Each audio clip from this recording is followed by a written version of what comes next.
برادران و کاتان باش ئەمڕۆ باز لە ئەوەیەکی مێژوویی دەکەم کە بۆ یەکەم جار ئەو کەتنە دوای بەرپرس 9 ساڵ لەمەوبەر لە 13/2015 یەکەم جار کەتنە دوای بەرپرس و تا ئێستا بوویتە مۆدیلێک. ئەمە لەو ڕوانگە مێژوویەوە ئەمن دێم باس دەکەم چکم بۆ خۆم دەرچی بە مێژووم زۆر گەورەترین ئازارش کە پێی دەخۆم ناتوانم ئەو هەموو مێژووی بنووسمەیان زۆرم کۆ کردەوە فەوتایە هۆردی سکتێک چۆیان ئەوە تا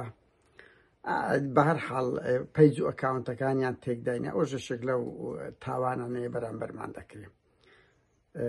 لەبەر ئەوەوە بووە شێوازێکی مۆدیلی خەبات بۆیە من باز دەکەم. هاوڕیان ڕەنگی بەر لە ئێمە ڕوویدابی من نەمزانیە بەڕاستی ئەوەندەی چاودێریم کردبی لە 2000ەوە لە ئەوروپامە نەمدیتە ئەگەر یەکێک بەر لە ئێمەی کردووە بە هیوان باز بکاتن. من دڵنیام هەندە شتەیە ڕوویدایە بەڵام بەو شێوە نەبووە. من ئەوەی بێتەوە بیرم وە چەند ڕۆژش کەش باز لەوە دەکەین بۆ یەکەم جار ئەمە چوینە ناو پەرلەمانی ئەوروپا لەگەڵ برۆکسل لەگەڵ چەندین کەس ئەو گروپ و هێزیت کەس بوون ئەو کات لە 21 لە دژی مەسعود بارزانی وێنە شەیدەکانی قەڵەممان بەرز کردەوە. ئەو لە ساڵێک پێشترە بوو 2014 بوو. لەوێ کاک دەشتی شەوەکەی باسی کردوتی ئێمە وەختی 5 کادیری کۆمەنیستی کارگەری شەهید کرانا بە دەستی یەکێتی نیشتیمانی وتی ئەوە فواد مەعسووممان گرتیە 100 لەک سبوغی سپیمان پێدا کردیە. ئەو وای گوت ئەوە من دەزانمەکو ئەمانەتە چی مێژووی چکو ئینسان نابی هەربیر لەوە بکاتەوە لەو خۆ دەرخستن یان مێژوو ئەگە مێژوو دەی بە ئەمانەتەوە بنووسێ. من ئەوەی دەزانم ئەمە یەکەم کەس بووینە کەتینە دوای بەرپرس وە تۆمار کرایەوە لەو ڕۆژەوە ئەگە خەڵکە قڵەچی کرد بێ یان چەندزار یان ئەوەیان کرد بەس ئێمە کردمانە میتۆت ئەوە 9 ساڵی ڕەبەقات درێژەی پێدەدەین وەرە چەندین وڵاتی کە ڕوویدا ینی پەرت بوو لە کەنەدا ڕوویدایە لە ئەلمانیا 1-2 ڕوویدایە لە برۆکسە زۆرجار ڕوویدایە لە بەریتانیا ئەو هێلکە بارانکردنەکە بوو یعنی زۆر چەندین وڵاتی کردیتەوە تا ئێستاکە. هاوڕیان چۆن ئەوە دروست بوو؟ ئێوارەی 12/2015 لە پەرلەمانی سوید پەرلەمان برادێک پەیوەندی پێکرد وتی سبەی وەفدەکی پەرلەمانی کوردستان دێتن ئاگاداری؟ وتم نا. بە هەر حاڵ ساعت 6 ئێوارە بوو بڕوا بکەن ئەوانش کۆبنەوەکەیان بەیانیەکەی بوو بە پەلە نامەم ناردێتەوە بۆ هاوڕێیانی خۆمان لە گروپی ئەفدەی شوبات لە دەرەنجامدا 4 هاوڕێ بواریان هەبوو ئەگەنا ئەو کات ئێمە گەلێک زۆر بووین 15 کەس بووین مەفرەزەی کەتنە دوای بەرپرس بەس یەکەم ئەزمۆنیش بوو قرس بوو حەزمان نەکرد هەندێک ئافرەت لەگەڵمان بوو بەشدار بکەن یان هەموو کەسێک هەندێکیشە پێیان نەکرا. بە هەر حاڵ کاک شەماڵ عەلی کاک سامی معرف کاک بەختیار مامشێخۆ کە بەختیار اسماعیل ئەوەیە ئەو سێ وتیان ئێمە ئامادەین فەعلەنیش هاتن خۆمان لە پشت دینگەکان شاردەوە. من ئەو ڕووداوەکی مێژوویە بۆیە بۆ باس دەکەم بە وردی ئەبێ زۆر نهێنی شوێ باز بکەم خۆمان شاردەوە تا هاتنە دەرێ کە هاتنە دەرێ هجووممان کرد دەبیان شۆک داگرتن ئەوان 15 کەس بوون ئێمە 4 کەس بوون ئیجازەشمان نەبووەوە زۆر زار باز لەوە دەکرێت پۆلیس لێوێن دەڕاوەستا بوو ئێمە کەتینە دویان وەک لە ڤیدیۆکە دەبینرێ بە خۆشتان پێشتان دیتان تا سیارە سوار بوون نزیک 150 مەترێک بوو ئێمە بەس فیکەمان لۆ لێداینە خۆی هامان لێ کردینە قسەی جوێنمان پێ نەدەن بۆ خۆتانەوە دەبینن ئەوەی کرا هەمومان تەزیل کرد بە 2 کامیرەی کاک بەختیار و کاک سامی تەزیلیان دەکرد ئەم و کاک شەماڵیش زۆرترین ئەومان دەکرد تا سوار بوونە ئێمە فیکە و قسەی سیاسیمان پێیان گوتووە هەر شۆک دەیانگرت هەتا ڕێمان لە سیارەکەش گرت وەک لە ڤیدیۆکە دیارە. ئەوە سەدایەکی زۆر دایەوە بۆ خۆتان دەزان لە ئەو سەردەمی ئاڵوگۆڕ بوو. دوای ئەوە زادیان نرد وتیان با بۆرە سڵح بکەین بڕوا بکەن یەک لە سەفارەتی عێراق وات تەلەفۆن گوتی کاکە دەرێن سڵح بکەن با بەخچێش عشایریمان نییە ئەمە سڵح بکەین گوایە من مام بکەنەوە چمان دەوێ نازانم چەوەشتا قۆڕانەکە من هاوڕیانە بۆم نییە ڕۆژێک دێمە باس چەند جار لەو سویدەی کۆنگرە کرایەوە تایبەتەوەی سەرۆکی پەرلەمان مەلا بەختیاری ڕێگریان لە من دەکرد بچمە ژۆرێ یعنی پارتی وێچێتی خەڵکیاندان نابیان بچمە ژۆرێ ڕێگری کرا لەوەی سەرۆکی پەرلەمان دکتۆر یوسف کەەوە وەخت خۆی زۆر ڕەخنەشم نێگرت بەهەرحاڵ شەرمەزاریەک بوو لە بووی کە لە وڵاتی سوید مەمنوع کرابوو یعنی چەندین سیمیناریشت خەڵکیانداد ئەمە نابیچمە ژۆرێ لە ترسانە بێمەوە سەر ئەو میتۆدەی دوای دوو ڕۆژی پێچوو دیسان 15 مانگ سیمینارێکیان هەبوو سیمینارێکیان لە سڤەیە ڤێگن شەقامەکە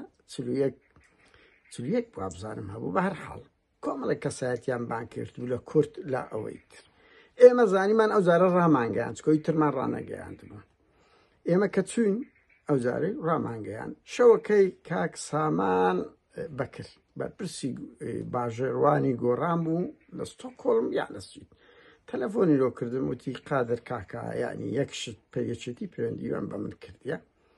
چکوێچێتی لێرە نوێنەراتی هەرێم دەکاتن و فەلاح مستەفا وەکو وەزیری خارجی بوو هاتبوو ئێرە یەکێتەکان ئەوەیە گوتی لێت دەدەن بەڕاستی لێت دەدەن دایانە ئەو جارەی لێت بدەن با برێبان بدەن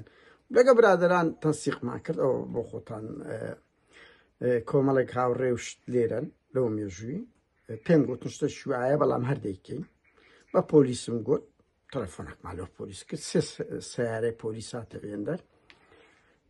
قەزم لێرە لە بێ ڕەوشتی یەکێتیکانە چار گەنجی کوردیان کوردی ڕۆژهەڵاتی سێ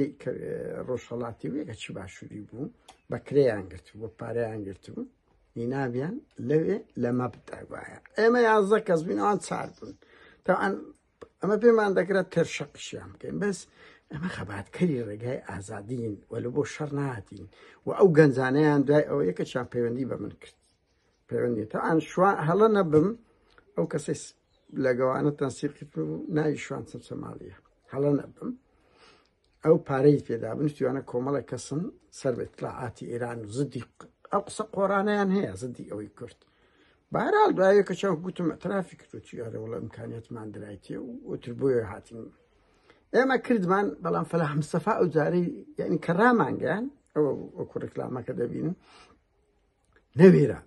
هەستمان پێکرد دەبای 11 سیمینارەکەی هەوە مەبەر لەوە لەوێن دەربین ڕۆژی زۆر ساردیش بوو هەمووانەی دەزانن 11 کەس بوون کە بە سوپاسەوە وێنەکان دیارە لە دەوائیر ئیجازەیان وەرگرت بوو ڕۆحێتێکی زۆر گەورەمان هەبوو ئەوە ئێستا شەیتمان بەڵام ئەو کات زۆر گەرمتر بووین ئەوە گروپی ئەودەی شوبات دینەمۆی ئەو شتانە بوو هەیبەتی دەسەڵاتی لە هەموو ئەوروپا تێکشکان یعنی توانی بیپەڕێنەوە لە وڵاتەکانی تر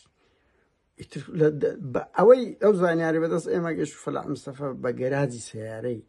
یان بنەوەدا بردرای پۆلیس بردبووی چکو پۆلیس ئەوانش بێ بە پۆلیسیان گوت ئەمەش پێمان گوتن وتمان ئەگەری پێکدادانمان هەیە ئیتر دوسێ مینیبوسیان هاتبوو 15-20 پۆلیس بوو لەمە زیاتر بوون لە هەردوو لەمە زیاتر بوون ئیتر چاوەڕێمان کرد بیان بەوێ بە بن ئەوە داڕۆی یان بەیانی زوو ڕەنگی نە دەچوو بتە ژۆرێ ینی بەڕاستی ئەوەندە ترسان گرنگ ئەمە پەیامەکەی خۆمان پێگەیان و بوو کردمانە میتۆدێک لە میتۆدەکانەکو گوتم دوای ئەوە لە بەرلین لە ئەڵمانیا چەندین چالاکی و لە برۆکسل کاگران زەروان یعنی هەتا ئەوان هێلکەشیان داهینە ئێمە فیتە و کەتنە دوومان کرد هێلکە و ئەومان نەکرد بەڵام ئەوان لە ساڵی 2010 یەکەم جار هێلکیان لا نوێنەراتی حکوومەتی هەرێمدا لە کەنەدا کاگە ئاراس وان دەستیان پێکرد کەتنە ئەوانش کەتنە دوو فەلاح مستەفای هەڵات مؤتەمەری سەعودی بەجێهێشت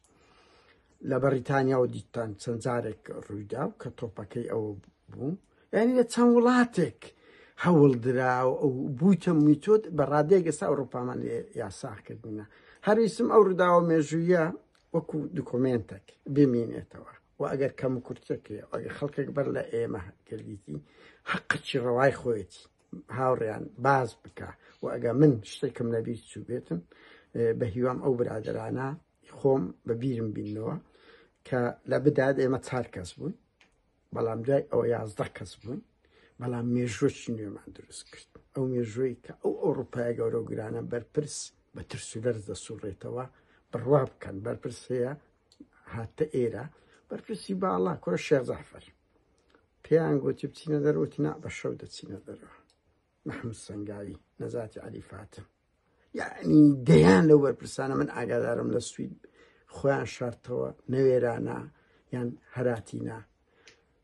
کە ناوەکان گەلێک زۆرە 15-20 کەس لەو 8 ساڵەی لە ترسان میتۆدێک دروست کرا مێژۆشکە بوو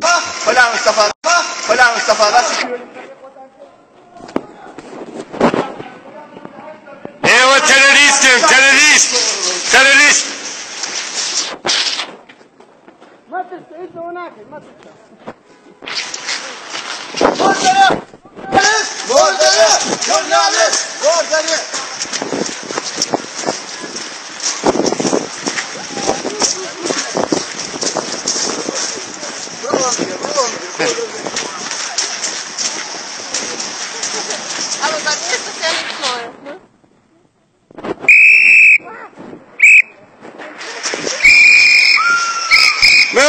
meu derrière, terroriste.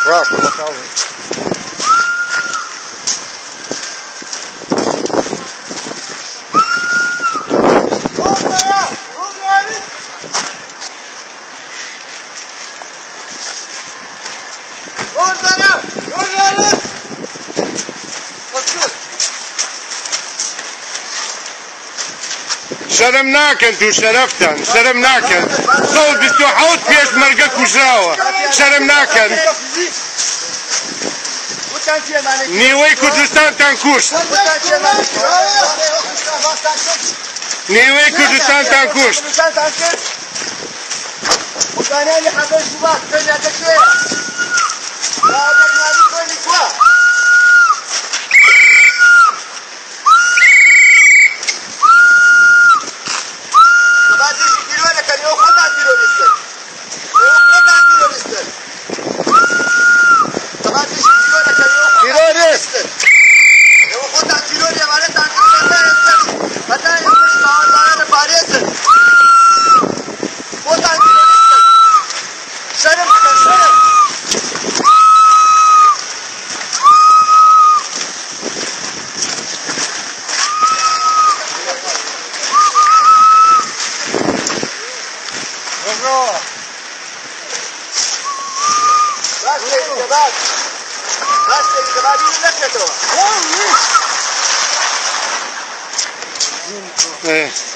بيكو جنمو